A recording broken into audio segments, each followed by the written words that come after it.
we are predators and going up to these prey animals and like touching them ever so lightly. They're like, oh, I don't like that. Why are you doing that? I think it was Pat Pirelli that I heard once say, put your heart in your hand and pet a horse that way. Like that, let them really feel you. And that really stuck with me. The first time I said it to Amy, she was like, you're such a weirdo. And honestly, a lot of people look at me that way when I say that. Verified. Yeah, definitely. Yes, what I mean is like really let that horse feel your intention. Welcome to the Mindful Humanship Podcast with Amy Monea and Angie Payne. Is it possible that an animal, horses, can lead us to be mindfully human? Join us as we discuss the wisdom of the horse and the impact they can have on our everyday lives. Our conversations are guided between the reins of connection and mental health. Welcome to episode 5 of Mindful Humanship, the podcast. Our last episode was, I don't know, I say it like not as fun.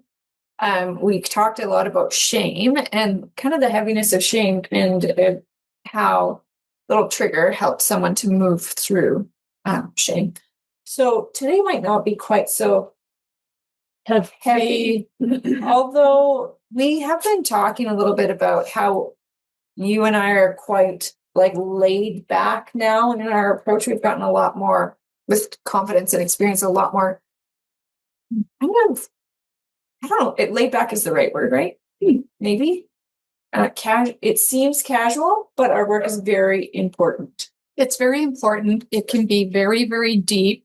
It can take people to places where there's a lot of emotion that comes out of their bodies, which is why we do the work that we do and why we partner with horses. There are a lot of different approaches that people do partnering with horses. So I want to reiterate, just because somebody is under the umbrella of equine therapy does not mean we all share the same approach. We all share the same values. We all do the same work. No, we all have our different approaches. And so what we thought we'd do today is talk about like how we look at interpretation of the horse's language in our work.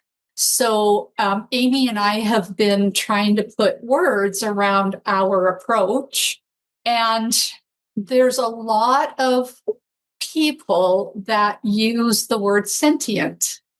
Yeah. And for both of us, we don't necessarily look at them as that. We look at them as horses who move in the world very differently than we do. They don't think the same way that we do. They don't show us things that have a certain interpretation to them. They're just being horses, honestly. Mm-hmm. And for our work, when the horses show up, it's very much about what the client interprets it as, not what we think or, the horse did that, therefore it means this. It means a lot of different things because it's every single person's different interpretation of maybe the same behavior. Maybe not, but oftentimes a behavior shows up and each client will interpret it differently. And so it's not how we interpret it. It's how the client interprets it and what it means to them. And often it means to them something that touches on their own deep truth about their experience. And I find, I don't know about you, Angie, but I find that a client makes a meaning of something that is often far deeper or far more powerful than something I would have prescribed or said, or the meaning I would have made of the behavior. Yeah. And I like going back to that word sentient, there are some things about it. When I look up the definitions of that word, there are so many different parts, but the things that I get hung up on are like, I don't think horses have emotions the same way we do. they definitely are sensing animals and experience energy, but they move through it in a much more authentic, congruent way, honest way. Yeah. And they don't hold things and necessarily make meaning of things, like you said, the same way we do. I think we need to be very mindful about how we look at horses as partners. Horses are not humans. We should not be anthropomorphizing them. Good job on the anthropomorphize. Nailed it. You nailed it. Ironed my shirt and nailed the word. All right, that's a good podcast episode. Good podcast episode. We're done. Winning at life.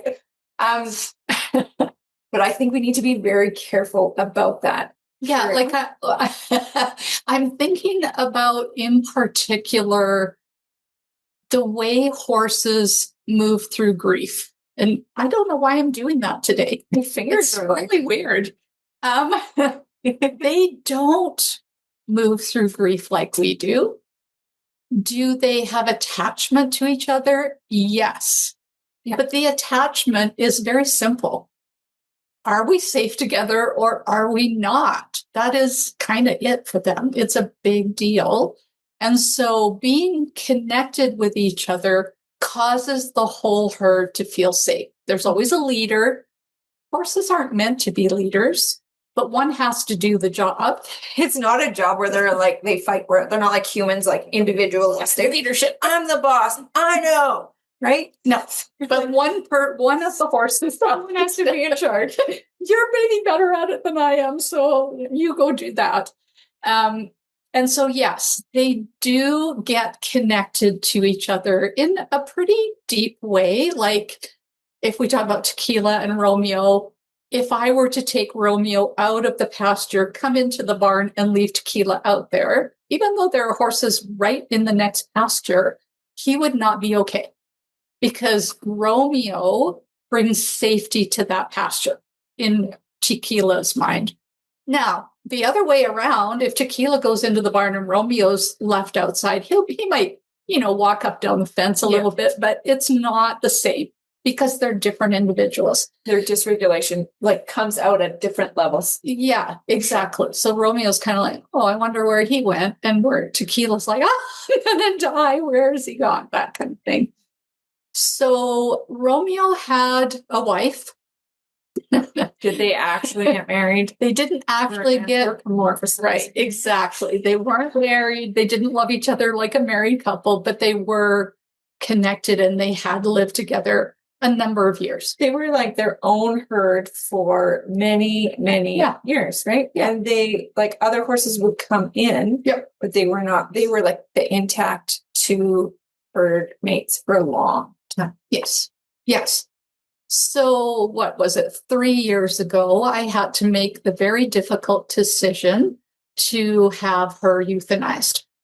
It was for her good. It was a tough decision, but I knew it was the right decision for her. And I'm just going to pause because that's also what I think is part of the responsibility of owning animals and taking care of them is like looking at their quality of life, not in the same way as our quality of life, right? But in like their level of pain and that kind of stuff. And yeah, she would have not gone through another winter in a great way. She would have been in a lot of pain. And so while it was very difficult for me, not as difficult for them, So anyway, the day came that this was going to happen. And what I did was, at that time, it was Romeo, Fancy, and Prickles, your old guy, the three of them in a pasture. So what I did was I brought the two, Prickles and Romeo, put them in the outdoor round pen, and then Fancy was going to be euthanized right there outside the round pen. Yep. And so we did the euthanization. She wasn't a kisser or a hugger. She was not that kind of horse at all. And so after she laid down and took her last breath, I kind of made a joke and started kissing her on her face because it was the only time I could do it. She wouldn't have anything to say about She had to die. Let me kiss her. It's fine. And that's very clear. Like, that's about It was you. totally about me. It was not something that she would have ever cared about. And Freckles really didn't pay any mind to it. He kind of looked, but Romeo did put his head over the round pen, gave a little nicker, and that was it. We took the two boys back to their pasture while they were loading up Fancy to take her away, her body away. And I would say for 2 days, Romeo kind of wandered around looking. And again, I'm putting my thoughts on that, but it seemed that he was kind of looking for her, and Freckles would just trot after him. Like, he was like walking, like, yeah, if you're just going to describe his behavior, he's walking up and down the fence, and he'd whinny or nicker, and then he'd go back to eating. But that isn't like his regular behavior. No, not at all. But it seemed like he was kind of looking for her and calling for her, which kind of makes sense. Like, if they're herd mates, just a disruption of the herd. Absolutely. 2 days later, he was fine. Yeah. But it was kind of done. And I was thinking about that too, like the way I know you've been triggered, and I don't say triggered, but like you'll see something that reminds you of Fancy, and it like causes you to take pause and maybe some tears. And there's times where I see something where I'm like, oh, that's Fancy's blanket.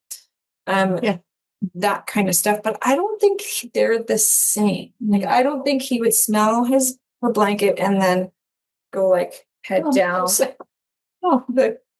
I don't know anyone. Well, in actual fact, Freckles wore it after her. So if anybody would smell like Freckles, he'd be like, sounds like a couple of friends I used to have.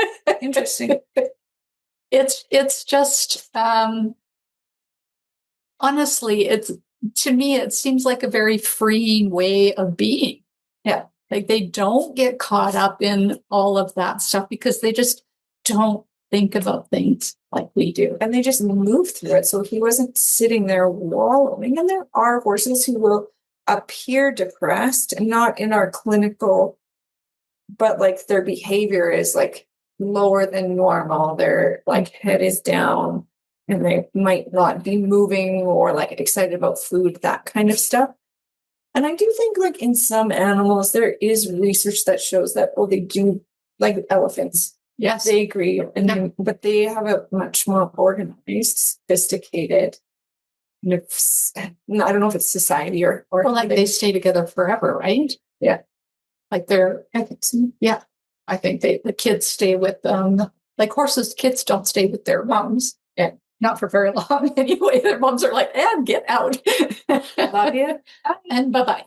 I know for sure that. Tia, Romeo's mom, would be like, "Okay, I have fed you. Now go away. Go play with somebody else." So Amy and I'll interpret sometimes what the horses are doing, why they're doing it. But then again, that is our own stuff too. Well, exactly. And thinking about like even like him moving around and interpreting it through our own lenses of like, you're grieving. I kind of miss, like, she was a very sweet, lovely person, and her and I kind of wrote the same. We're like not huggers and kiss very much or that kind of stuff. And I like, "Hey, sis," and like send the little fist pump around it. And I think that's another part too, where not all horses find peace when they're being groomed or touched. That's kind of a human. It's a human thing. Think about like, I'm going to give you a release by touching you. And in actual fact, for that particular horse, that is not a release. And the truth is, for a lot of humans, that is not a release. Like, we are, there's a lot of progress in neurodiversity. And we make assumptions on human behaviors and stuff based on like a very small box of how people roll. And for a lot of humans, touch is also not a release. Absolutely. Overly stimulating.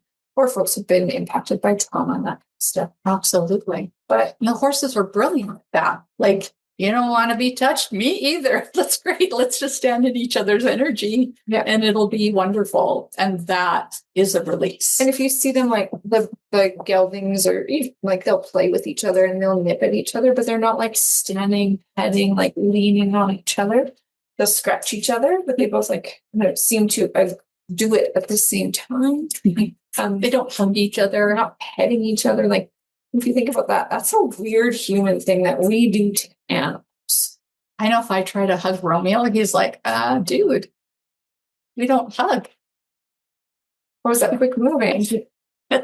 We have dogs right now that are milling around, and we have a cable. So if our light falls over, that's what happened. By one of the dogs. Angie was flying over the desk. Yeah. I was in like little spider monkey mom. Yeah. What were you saying?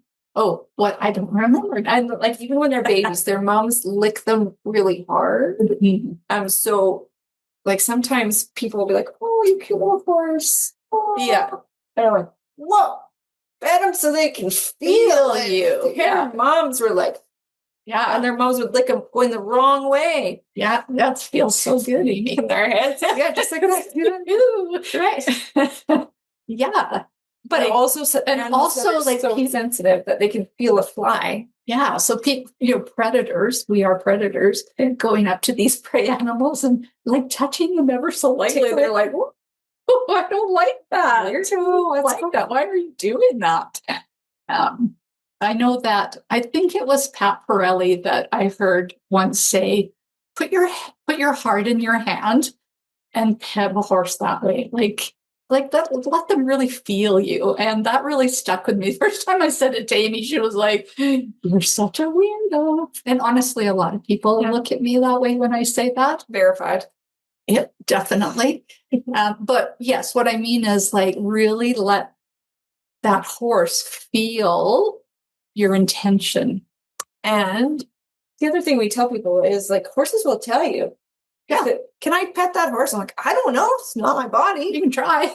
He'll tell you, or she'll tell you. And if they move away, it's not like for us as humans, rejection. And how many times do we hear that, right? Yeah. Oh, that horse doesn't like me. I don't really believe they have those kinds of feelings. Like, oh, I don't like that human, and I do like this human. Or sometimes you'll hear people say, oh, this horse doesn't like men, or this horse doesn't like women. I don't think, and again, this is just our own thoughts, opinions of things that we have seen. I don't think it's that. I think that it's simply that a need is not being met. And once whoever, doesn't matter, meets that need, that horse is going to be like, okay, we can be friends. It's great. And I think, I wonder too, if like it's like the energy of the person and the resonance. Totally. I know, like my, I don't know if he'll be okay with me talking about it, but I'm going to. My father-in-law, when he walks out to horses, they're like, whatever you need. And they follow him around. And like, it's quite incredible. But he's such a clear, focused man. And he's clear and he's going forward. Yeah. So there's no question about his energy and what it like. He's going. Yeah. And they're like, oh, that feels safe. Okay, great. That's my understanding of it. And when I see it, it's quite incredible. It's not like a horse whisperer or anything like that. He's so clear. Yeah. And I think that's really helpful in relationships. But I want to talk about the interpretation of the horse's behavior. And I love that story. And I think it's important when we talk about it in therapy, like how we do that. So a horse comes up, someone goes to pet the horse, they walk away. There is a lot of opportunity and also a lot of responsibility for the therapist in that moment. And this is where it becomes really clear to me that the horse and the therapist, or the horse and the counselor, are a team, because damage can be done really quickly if the therapist doesn't show up in a way to hold the space for whatever the client, wherever they're at, whatever they're capable of working on. If you have a vulnerable teenager who's like, they don't like me, you're like, oh yeah, that could be, maybe it could be. No, that's not okay. Unless like you're in a deep therapeutic relationship, you have a lot of rapport, that's something they're working on, is navigating rejection. You can maybe like loiter with intent in that space, but you're going to be very mindful of when to pull it up or when to pull it out of that shame, rejection, and potential abandonment stuff. You betcha. You betcha. We do a lot of groups here as well, not deep groups, 4-H groups, things like that. And almost every time, at least one kid says the words, "This horse doesn't like me." And in that setting, it's important for Amy or I to say, we don't believe that horses like or dislike. So what else could this horse be telling you? To enable that relationship or that self-doubt, because obviously it's self-doubt within the kid, it's not the horse saying, "Don't like you, I'm out of here." To be able to help that youngster interpret it maybe in a different way. So the help would be, I'm not sure that horses have those kinds of emotions as we do, as humans do. So he kind of turned away. What else could it be? And that is our opportunity to help shape that young person's feeling of not enough within them, right? And again, yes, if it's in a therapeutic setting where the kid is coming for therapy and they're able to, we might go to, where did you learn that you weren't liked, or, something like that. So, it would be navigated very gently. Like very aware of what those boundaries are. With adults, we make different assumptions.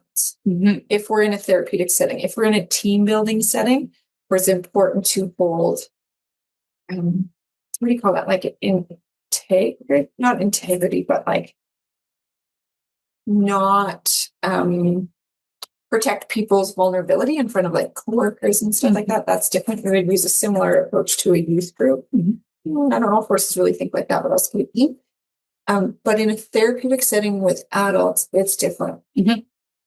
Yes, and those are the opportunities where that interpretation can then enable Amy or I to ask a question around that might deepen the experience for that client. Because ultimately, that message came from somewhere else. It wasn't the horse in that moment that turned away and they decided that horse didn't like them. It's probably a pattern that has shown up in their life for many, many years. Or a traumatic experience somewhere. And they will almost always know when that feeling first started. Yeah. And that's actually that's the work that we would do, is right there when it first started. Processing the somatics and the that experience, or where that came from, that root cause. Would you ever say to a person, "Oh, he turned away, he must not like you"? No. That's such an important distinction too in our work. It's not okay to give people the meaning. I guess sometimes if someone's really struggling, we could help brainstorm some to get that part of the brain like open to like, oh, what could it mean to me? But not like suggesting what the behavior means. Every time a horse does this, every time a horse lifts a leg, it means disrespect. Maybe in a horsemanship place. Maybe. Yeah. If it's a safe environment in here, the horse is on the other side of the fence, they're lifting the leg. Or the person is by the face and the horse is soft up there and they're lifting a leg. Therapeutically, presenting the observation of the behavior, I wonder what that means. That is not typical behavior for this horse. I wonder what that can mean. If we assume it's about you, what could it mean? Yeah. I remember in the story that this particular story isn't like in detail in the book, but both Amy and I have had this experience where we've had a horse in the round pen and the horse is like soft and just mooching around. The client drives up the driveway and all of a sudden that horse is like a lunatic in the round pen. Like, whoa, I wonder what happened. Like running, barking, snorting, jumping sideways, throwing dust everywhere. Yep. The first time it happened, I was like, oh my gosh, stop embarrassing me. This person is paying money and you're acting like an idiot. She talks to her horses like that. I do not. Well, I say it really I'm the good nicely in my chair, and then I just say that in my mind, like, ESPN. Oh. So that happened one day, and my client walked in, and Romeo was going crazy. The client had worked with him before, and I simply said, "Wow, what do you think's going on with Romeo today?" And the client came up with, "Oh, he looks frustrated, angry, really pissed off." Really pissed off. Yeah. So I'm like, that's interesting. So how are you doing today? And he's like, "Oh, I'm frustrated, I'm pissed off, and I'm really angry." And with that, my horse stopped and was like, "Good, okay." So somebody else walking in, it might have been something completely different. I had a similar experience, and it was the inner tornado. Yeah. That's what I feel like. And I just set it up as like, before you drove up, he was licking the panels, smooching around in the dirt, whatever, just hanging out, being a chill horse. And then he did this as soon as you showed up. Anything that's familiar to you? I think that's the question I used. Is this familiar to you or in any way? That's what I feel like inside all the time. Yeah. And they presented like the duck on the water, like very together. Right. That's what I feel like inside. Right. And Bart went back to like just doing random stuff.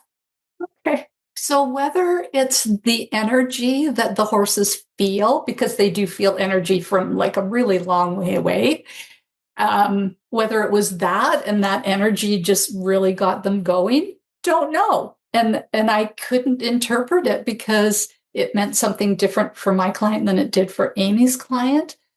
But bringing that up enabled a really beautiful session to unfold. And how long would it have taken you to get to that point, to get like those words out of the client without like that? It's just amazing how much a horse can fast track therapy. Yeah.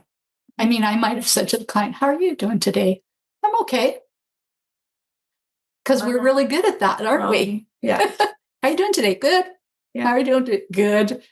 And it might have taken a year maybe to develop a relationship where that client would have been comfortable saying, "I'm actually really pissed off and angry today."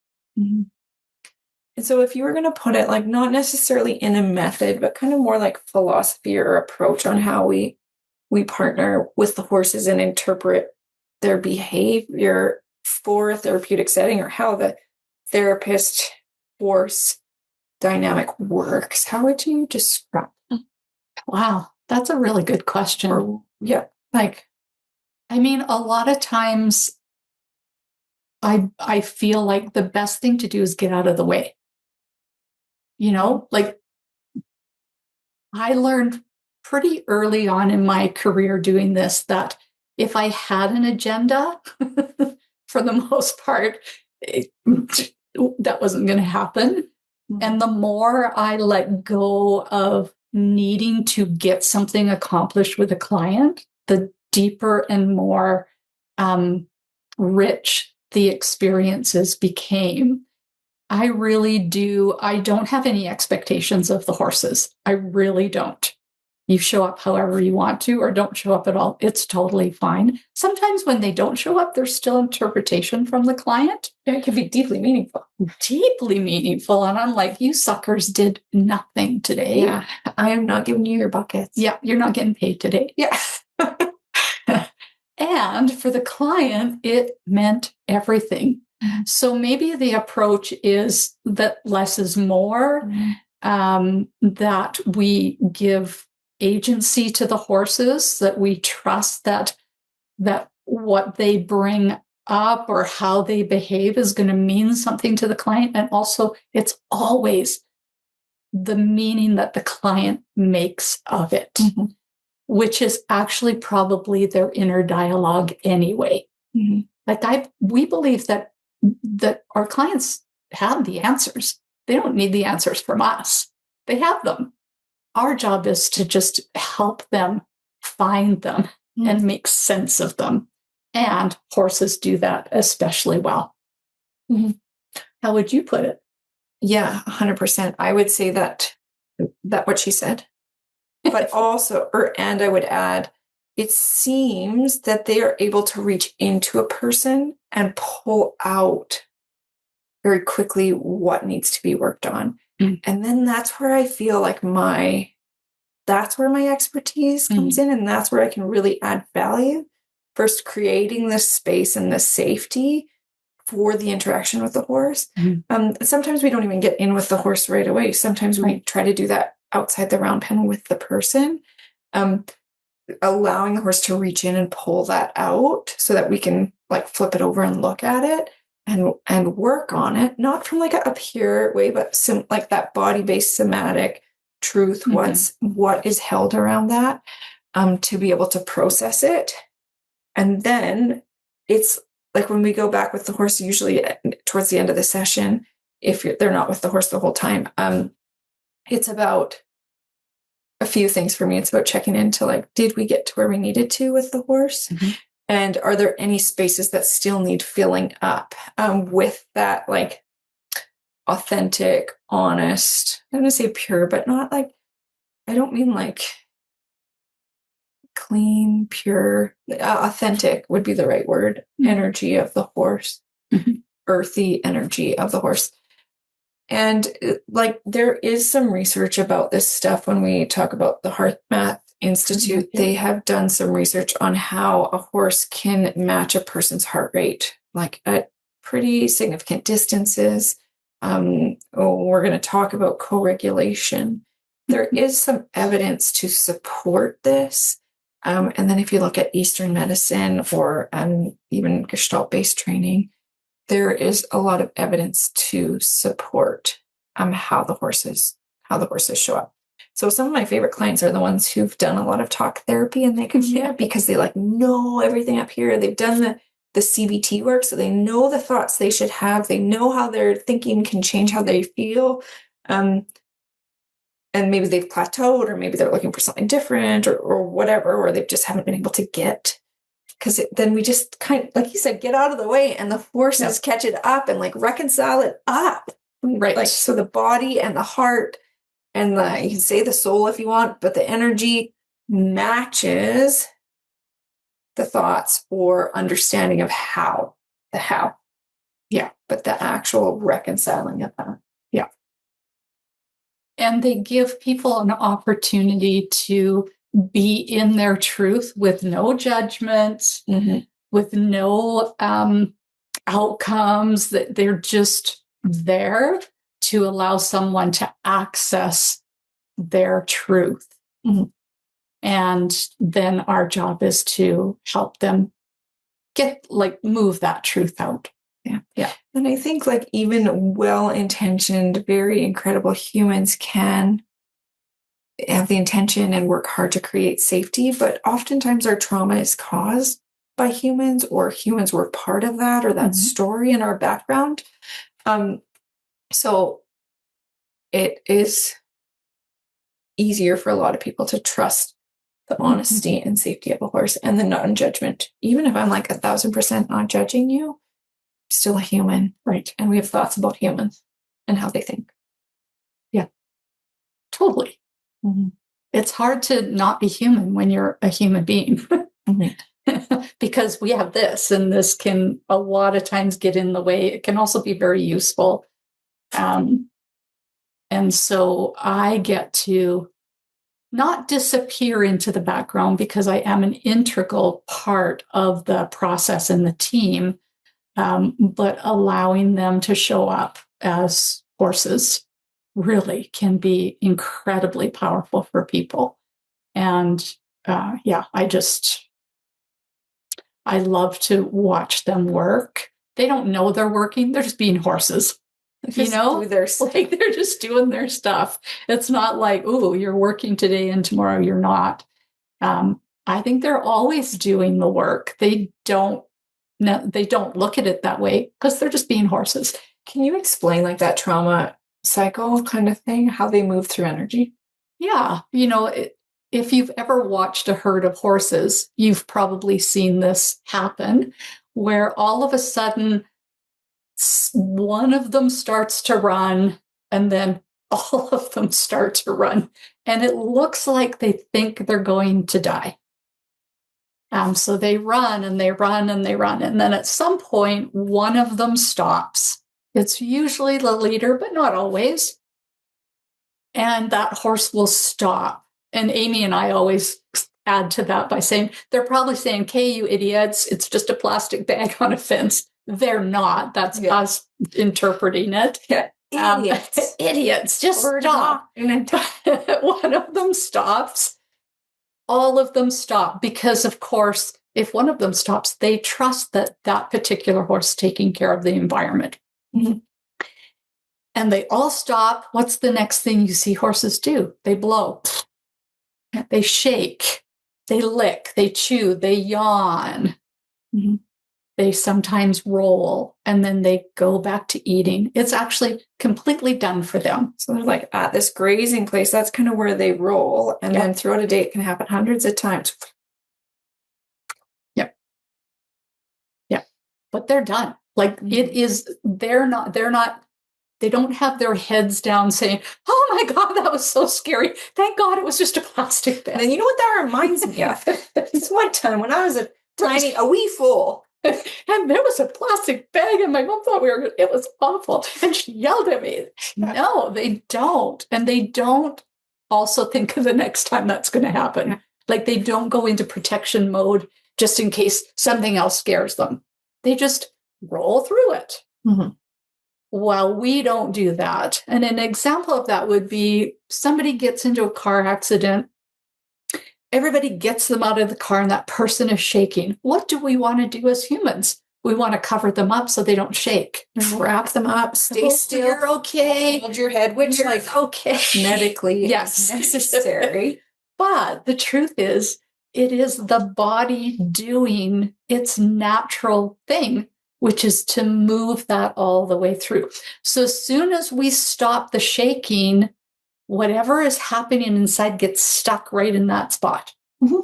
It's stuck there until that person gets an opportunity to process that experience. If they're allowed to go all the way through it, their body has actually gone through the entire cycle of trauma. Mm-hmm.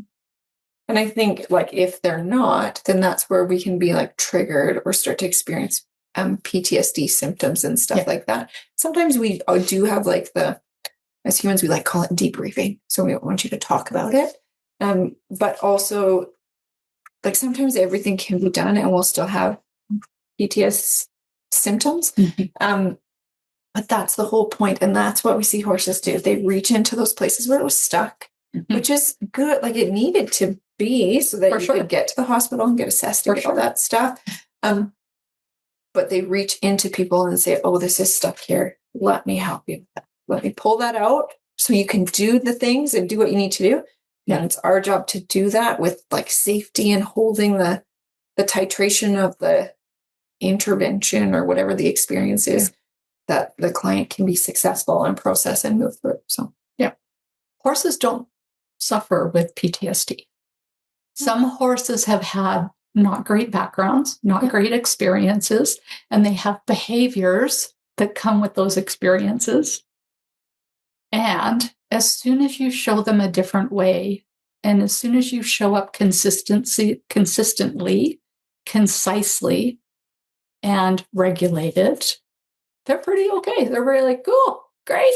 What do you want to do? And oftentimes I think if they do seem to have a traumatic response, it's often because us as humans created it or caused it or like, don't move. And so they're like, okay. and then all of a sudden they snap, lose it, or they like implode it until all of a sudden they like. And then what do you hear?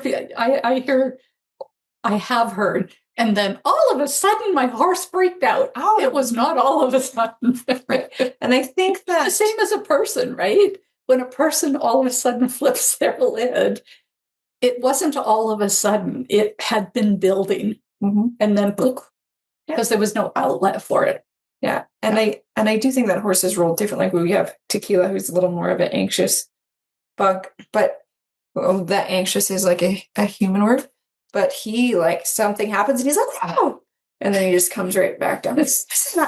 Right back down. Like he moves through it so quick now because of, and I'm like, okay, it's nothing. It's just, no, you're fine. Let's keep going. He's like, okay, thank God. What was that? But the other day, so much better. And then others who are like, whatever. What was that?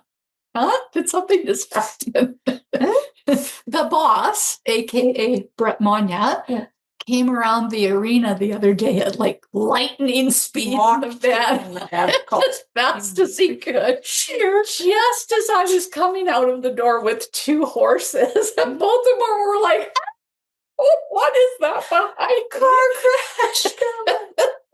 But I was like, you guys are amazing, because they could have come easily on top of me, but they didn't. They were like, wait a minute, we might be okay. You kind of like jumped sideways and one went around you, which is like, if you need to move, buddy. So I moved them, softened them, and off we went. They were like, oh, okay, I guess we're fine. How amazing would it be if we as humans could move through something like that so quickly and so easily? Right. Be pretty cool. Knowing that somebody was going to meet our needs. Okay, you got this? Yep. Great. And then you move on. But oftentimes things happen in our life and we're alone. Yeah. In it. Or we like want to keep our job, or like want to keep our integrity at the grocery store, in the community, with our children. Like we're the leader, stay regulated, be the adult, all that kind of stuff. So speaking of the devil, it's okay. Here comes the boss. It's okay. He's very serious. Get outside again. It's calving season here at the ranch. So thank you for sharing this time with us. Let's serve a baby calf here. So yes, they all kind of look like that. Well, our miniatures do.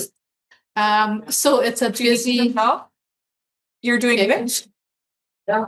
Okay, we got to go. We're calving. Thank you for sharing this time with us. And we'll see you on episode 5. Gotta go. Bye. Thank you for listening to the Mindful Humanship podcast. May the horse always bring you home.